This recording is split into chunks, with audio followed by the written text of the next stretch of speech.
Assalamualaikum warahmatullahi wabarakatuh. Selamat siang dan salam sejahtera bagi kita semua.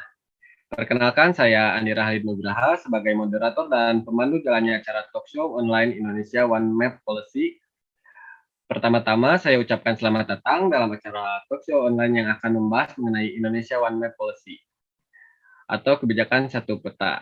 Nah, di sini saya tidak hanya sendirian. Saya juga ditemani oleh dua narasumber yang hebat. Perkenalkan, ada Bapak Fadel Firdaus Sopandi Halo, dan ada Bapak Syarif Teguh yang akan Ya, menjadi halo. pembicara pada talk show kali ini. Apa kabar, Pak? Alhamdulillah Alhamdulillah baik. sehat. Bagaimana Bapak Andira? Baik. Alhamdulillah. Jadi pada kesempatan kali ini kita di sini akan membahas mengenai kebijakan satu peta. Seperti yang kita tahu, Indonesia sebagai negara kepulauan yang begitu luas dan juga memiliki sumber daya alam yang begitu banyak dan kaya, tentunya membutuhkan satu peta yang terintegrasi dan tersinkronisasi agar tidak terjadi tata kelola lahan dan pembuatan izin dan segala aspek pembangunan di daerah yang tidak sesuai dengan semestinya. Sehingga sering terjadi seperti misalnya konflik sosial ataupun ya korupsi dan hal-hal yang ilegal seperti penebangan yang ilegal, pembalakan yang ilegal dan lain sebagainya. Dan oleh sebab itu, maka dibentuknya kebijakan satu peta di Indonesia, yang dimana nantinya pembangunan di Indonesia semua bertumpu menggunakan satu peta ini, yang bisa digunakan oleh 19 kelembagaan kementerian dan juga 34 pemerintah provinsi. Nah, untuk lebih jelasnya, kita akan berbicara dengan para narasumber kita di sini untuk menanyakan lebih jauh terkait kebijakan satu peta ini. Ya, mungkin langsung saja ya Pak, nanti saya akan bertanya bergantian saja ya Pak. Pertama, mungkin saya akan bertanya kepada Bapak Fadel Firdaus, bagaimana sih Pak sejarah terbentuknya kebijakan satu peta ini, serta faktor apa yang mendorong dari lahirnya kebijakan satu peta ini? Silakan Pak. Baik, terima kasih atas waktunya. Jadi di sini saya akan coba menjelaskan bagaimana sejarah terbentuknya kebijakan satu peta. Jadi lahirnya kebijakan satu peta ini tidak dapat dilepaskan dari dibentuknya Bako Surtanal melalui keputusan Presiden nomor 83 tahun 1969, di mana Bako Surtanal dituntut membangun database dasar dan tematik melalui jaringan lembaga-lembaga terkait dan membangun clearinghouse yang juga merupakan jaringan antara para pembina pemetaan nasional dan produsen atau konsumen data spasial.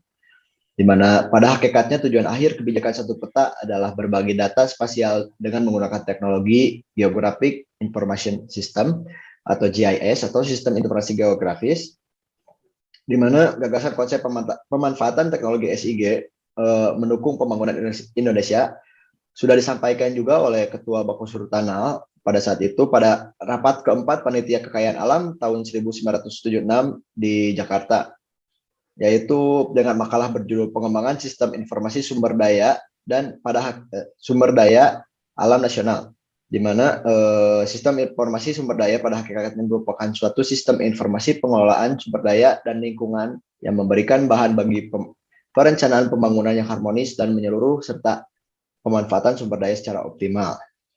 Lalu beberapa timeline dari pembuatan KSP dimulai pada tahun 2010, di mana pada saat itu Presiden Susilo Bambang Yudhoyono pada rapat kabinet pada tanggal 23 Desember tahun 2010 ingin membentuk unit kerja Presiden bidang pengawasan dan pengendalian pembangunan, di mana pada saat itu disinilah kebijakan satu peta itu hadir sebagai aturan yang mengharuskan adanya penyatuan informasi geospasial, sehingga tumpang tindih seperti yang telah terjadi tidak terulang dan keputusan-keputusan yang dibuat oleh pemerintah dapat tepat sasaran. Lalu pada tahun 2011 ada beberapa mungkin seperti kejadian-kejadian yang membuat kebijakan satu peta ini dapat hadir. Dimulai dari instruksi Presiden nomor 10 tahun 2011 mengenai penundaan pemberian izin baru dan penyempurnaan tata kelola hutan alam primer lahan gambut. Lalu ada pembentukan Undang-Undang nomor 4 tahun 2011 tentang informasi geospasial, di mana informasi geospasial harus diselenggarakan berdasarkan asas kepastian hukum, keterpaduan, keterbukaan, kemutahiran, keakuratan, kemanfaatan, dan demokratis.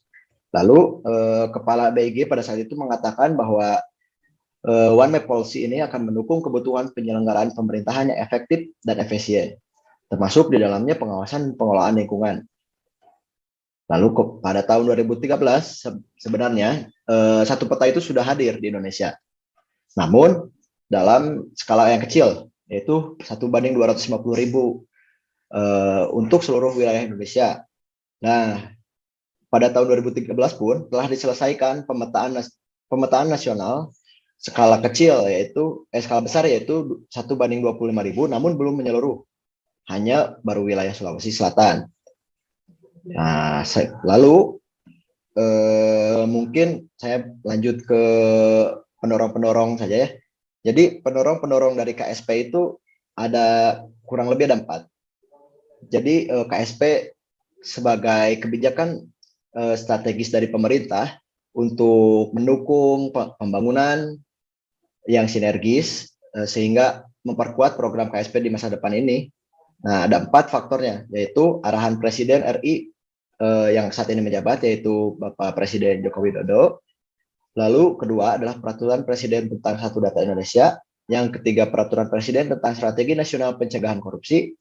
Dan yang keempat adalah Instruksi Presiden tentang penundaan dan evaluasi perizinan perkebunan sawit. Mungkin tadi sejarah dan faktor pendorong sudah cukup jelas. Baik, Bapak Andika. Ya, oke, baik. Sudah cukup jelas ya tadi penjelasan dari Bapak Fadel mengenai sejarah dan faktor yang memicu munculnya kebijakan satu peta ini. Nah, sekarang mungkin kita beralih ke Bapak Syarif Agung, ya Pak. Setelah terbentuknya kebijakan satu peta ini, apa sih manfaat yang didapatkan dari adanya kebijakan satu peta ini? Dan mungkin bisa dijelaskan juga persyaratan teknis yang terdapat pada kebijakan satu peta ini ya Pak. Silakan Pak. Ya, terima kasih Pak Andira. Menurut saya kebijakan satu peta ini memiliki beberapa manfaat. Yang pertama itu terintegrasinya penyusunan perencanaan terkait pemanfaatan ruang skala luas, penyelesaian konflik pemanfaatan lahan, dan dipercepat dan lebih tepat sasaran. Yang kedua itu pelaksanaan program pembangunan untuk kawasan infrastruktur juga akan lebih cepat dan lebih tepat sasaran. Yang ketiga, penyelesaian konflik batas tanah daerah selama ini di Indonesia juga akan bisa lebih mudah teratasi. Dan selanjutnya, segala informasi yang dibutuhkan peta, baik seperti peta mitigasi bencana maupun peta apapun, itu akan lebih mudah dijangkau gitu. Dan ada juga beberapa syarat teknis kebijakan satu peta itu, seperti yang bisa dijelaskan dalam Perpres kebijakan satu peta. Kebijakan satu peta didefinisikan sebagai arahan strategis untuk mewujudkan satu peta yang mengacu pada satu referensi geospasial, satu standar, satu basis data, dan satu geoportal. Kebijakan satu peta itu meliputi beberapa, yaitu yang pertama one standar atau satu standar, yaitu menerapkan definisi, metodologi, dan klasifikasi yang sama sesuai standar yang ditetapkan oleh BIG. Yang kedua, one database, satu basis data, sebagai pusat data, baik spasial ataupun non-spasial yang terintegrasi antar berbagai pihak guna mengurangi risiko pengadaan data ganda yang sulit menemukan keberadaan suatu data. Yang selanjutnya itu One Geoportal, memungkinkan terjadinya proses tukar pakai data yang lebih mudah antar pihak kementerian atau lembaga, dan serta transparan. Begitu menurut saya, Pak Hira. Baik ya, itu tadi penjelasan mengenai manfaat dan persyaratan teknis dari kebijakan satu peta itu sendiri. Lalu terkait program percepatan kebijakan satu peta itu bagaimana ya Pak?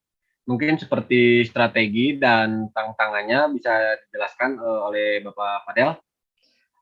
Baik, untuk program percepatan kebijakan satu peta sendiri itu sebenarnya sudah diatur dalam Peraturan Presiden nomor 9 tahun 2016. Jadi Presiden pada saat itu menerbitkan suatu paket kebijakan ekonomi yang disebut dengan paket kebijakan ekonomi nomor 8. Nah, jadi melalui kebijakan ekonomi nomor 8 itu ada salah satu program prioritas dalam pelaksanaan nawacita, yaitu adalah pembangunan kebijakan satu peta untuk mempercepat perencanaan pembangunan, penyediaan infrastruktur, penerbitan izin dan hak atas tanah. Serta kebijakan-kebijakan ini adalah memicu kebijakan-kebijakan nasional yang lainnya untuk mengacu pada satu data geospasial yang akurat, di mana Sekretariat Tim Percepatan KSP untuk pencapaian itu sendiri pada tahun 2019, tim percepatan kebijakan satu peta ini telah menyelesaikan sebagian target sinkronisasi informasi geospasial tematik, yaitu identifikasi permasalahan tumpang tindih penggunaan lahan di Pulau Kalimantan, Sumatera, Sulawesi, Bali, Nusa Tenggara, Jawa, dan Papua. Nah, tentu saja banyak tantangan yang dilewati oleh pemerintah dalam pembuatan kebijakan satu peta ini. Jadi tantangan yang perlu segera diselesaikan untuk saat ini adalah agar tidak berdampak pada ketidakpastian pemanfaatan lahan di berbagai sektor. Karena berkaitan dengan aspek hukum, penyelesaian sinkronisasi antar IGT akan memakan waktu yang lama dalam penyelesaian permasalahan integrasi dari IGT itu sendiri. Jadi untuk menyelesaikan target kebijakan satu peta tersebut dan keberlanjutan dari kebijakan satu peta menjadi suatu keharusan untuk menjawab berbagai tantangan dan hambatan selama proses pembangunan yang seringkali bermuara pada konflik tumpang tindih penggunaan lahan. Selain itu, faktor-faktor lainnya mendorong keberlanjutan KSP di masa depan adalah penyelesaian pitik atau tumpang tindih lahan yang banyak terjadi di berbagai pulau di Indonesia. Mungkin seperti itu, Pak Andira. Ya, baik, lumayan juga ya tantangannya. Mungkin setelah tantangan seperti yang dijelaskan oleh Bapak Fadel tadi, apakah ada isu strategis untuk penyelenggaraan KSP? Bapak Agung, silakan dijawab. Ya, isu strategis yang berkelanjutan KSP itu merupakan tantangan bagi program KSP di masa depan yang harus diselesaikan agar produk KSP ini dapat dimanfaatkan untuk mendukung perencanaan pembangunan kewilayahan dan pertumbuhan ekonomi. Kegagalan dalam penyelesaian isu strategi akan mengakibatkan kegagalan program KSP dalam mendukung pembangunan nasional, isu strategis bagi keberlanjutan KSP. Nah, dalam KSP ini terdiri dari pertama penyelesaian tumpang tindih penggunaan lahan, pemutakhiran peta RBI skala menengah, percepatan penyediaan peta RBI skala besar, lalu pemutakhiran IGT sektoral skala menengah. Berikut sih tantangan yang KSP itu. Ya, baik. Strategisnya. Sangat menjadi tantangan juga ya di masa depan. Mungkin kita sedikit lebih mendalam lagi ya, bagaimana arah pengembangan dari kebijakan satu peta ini, nih, Bapak Fadel, silakan.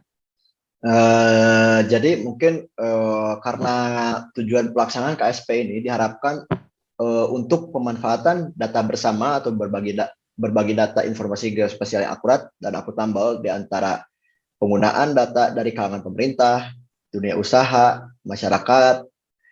Jadi ada satu melalui JIGN, jadi Jaring Informasi Geospasial Nasional, mendukung pembangunan nasional.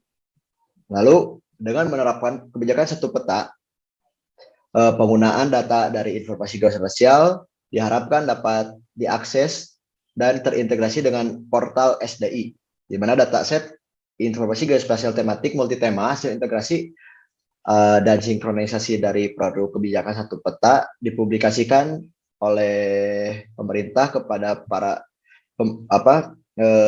pengguna-pengguna yang akan menggunakan data informasi geospasial itu tersendiri. Nah, untuk dalam pembangunan kewilayahan saat ini ada beberapa kondisi yang dialami pada saat ini, yaitu pertama itu program KSP terintegrasi dengan program SDI, lalu data IG multi tema dan multiskala yang akurat dan akuntabel tersedia Lalu seluruh data dari informasi geospasial tematik sudah terintegrasi dengan IGD sesuai dengan skalanya. Lalu seluruh data IGT status tidak ada yang tumpang tindih. Yang kelima, geoportal KSP dapat menghimpun data informasi geospasial dari instansi-instansi swasta, lalu berbagi data informasi geospasial melalui jaring informasi geospasial nasional berlaku untuk pengguna informasi geospasial baik dari pemerintahan, umum, ataupun swasta. Lalu, geoportal dari kebijakan satu peta dalam jaring informasi geospasial nasional berfungsi secara operasional untuk mendukung pembangunan kewilayahan di berbagai sektor. Nah, lalu yang terakhir adalah geoportal kebijakan satu peta akan terintegrasi dengan portal Satu Data Indonesia. Mungkin kondisi-kondisi dan arah pengembangannya seperti itu, Pak Andira. Seperti itu ya. Nah, dari arah pengembangan KSP tersebut, apakah kebijakan strategis yang bisa dilakukan dan mungkin bisa dijelaskan bagaimana program pengembangan kebijakan satu peta ini oleh Bapak Agung, silakan.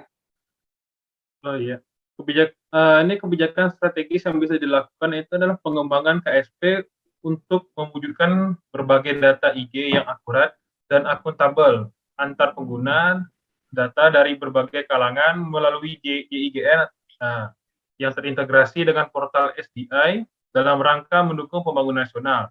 Pengembangan KSP tersebut bersinergi dengan 5 pilar strategi pembangunan infrastruktur informasi geospasial nasional atau infrastruktur data spasial nasional atau IDSN. Komponen IDSN seperti yang diamanatkan dalam UU IG pasal 53 terdiri atas kebijakan, kelembagaan, teknologi, standar, dan SDM. Pembangunan komponen IDSN tersebut dimaksudkan untuk memperlancar penyelenggaraan IG Undang-Undang Informasi Geospasial pasal 53 ayat 1. Program pengembangan KSP itu bertujuan untuk mewujudkan berbagi data IG yang akurat, mutakhir, terpadu, dan akuntabel, serta mudah diakses antar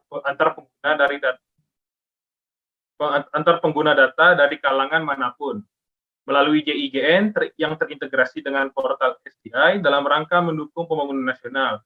Pencapaian tujuan tersebut dapat dilakukan melalui pelaksanaan program atau kegiatan secara bertahap 5 tahunan yang disesuaikan dengan rencana pembangunan nasional jangka menengah. Berikutlah strategi dilakukan dan program pengembangan KSP. Itu Pak Andira. Oke, baik Bapak Agung, terima kasih. Mungkin ada satu pertanyaan lagi nih sebelum kita menutup talk show ini. Bagaimana atau apa strategi agar kebijakan satu peta dapat tercapai dengan baik nih, Bapak Fadel, silakan. Baik, untuk menjawab pertanyaan terakhir atau mungkin ini sudah menyimpulkan ya dari pertanyaan-pertanyaan di atas. Jadi kunci kebersihan dari kebijakan satu peta di masa depan ini adalah memperkuat koordinasi dan komitmen dari para pengguna-pengguna data dalam menyusun dan mengimplementasikan program atau kegiatan berdasarkan payung hukum yang kuat. Di mana payung hukum untuk mensukseskan keberlanjutan kebijakan satu peta adalah Undang-Undang Nomor 4 Tahun 2011 tentang Informasi Geospasial dan Undang-Undang Nomor 14 Tahun 2008 tentang Keterbukaan Publik. Di mana Undang-Undang Nomor 4 Tahun 2011 ini digunakan sebagai dasar hukum penyelenggaraan informasi geospasial yang terkait dengan pelaksanaan program keberlanjutan KSP. Nah, sedangkan dari Undang-Undang Nomor 14 Tahun 2008 sendiri digunakan sebagai dasar hukum keterbukaan akses IGT dari produk kebijakan satu peta yang diunggah pada geoportal kebijakan satu peta sehingga dapat diakses oleh baik dari instansi pemerintahan, masyarakat, ataupun dari pihak-pihak swasta yang akan memanfaatkan data-data informasi geospasial tersebut. Di mana kedua payung hukum tersebut akan diperkuat kembali dengan 3 pilar kebijakan dalam bentuk peraturan presiden, yaitu kebijakan satu peta, kebijakan satu data Indonesia, dan kebijakan penyelenggaraan jaring informasi geospasial nasional. Mungkin itu Bapak Andira strategi-strategi agar kebijakan satu peta di Indonesia ini dapat tercapai. Ya. Baik, terima kasih Bapak Fadel dan Bapak Agung telah menjelaskan terkait kebijakan satu peta di Indonesia ini ya. Ternyata sungguh proses yang cukup panjang untuk membuat suatu kebijakan satu peta di Indonesia ini ya. Dengan berbagai tantangan yang dilalui hingga sampai saat ini pun kebijakan satu peta di Indonesia ini masih dalam proses pembuatan. Namun begitu kebijakan satu peta ini sangat diperlukan untuk menjamin informasi geospasial yang akurat, dan apabila kebijakan satu peta ini sudah terbentuk, maka akan banyak manfaat yang akan dirasakan baik oleh masyarakat luas ataupun instansi-instansi pemerintah, karena akan memudahkan seluruh proses administrasi dan konflik-konflik yang terjadi di tengah masyarakat pada saat ini, baik konflik pemetaan ataupun konflik batas daerah. Mungkin kurang lebihnya seperti itu. Sekali lagi saya ucapkan terima kasih kepada dua narasumber kita ini yang telah meluangkan waktunya untuk menghadiri acara talkshow online ini ya.